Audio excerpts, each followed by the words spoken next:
The benefits ultimately to you wanting to take your training online is that you have spent probably a good large amount of time developing your content.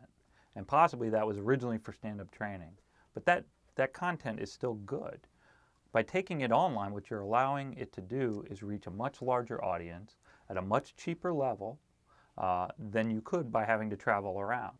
So you have the opportunity to take your best people and use them to deliver the online training, whether that's through video, audio, or just expert analysis.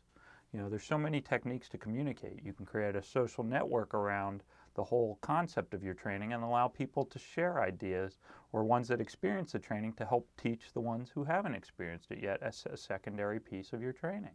All of that is easily accessible and available to you. Part of the experience needs to be understanding what you're trying to accomplish by the training.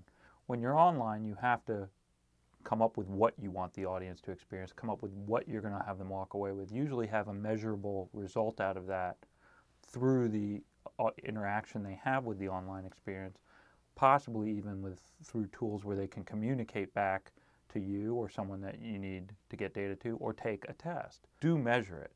You know, measure it through the fact that you have a forum to allow for conversation and continued learning, or testing.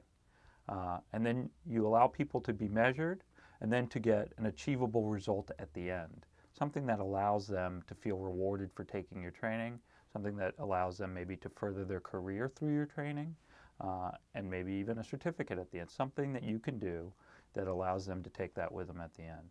That to me is a very valuable tool for you that takes your stand-up training to a whole new level online.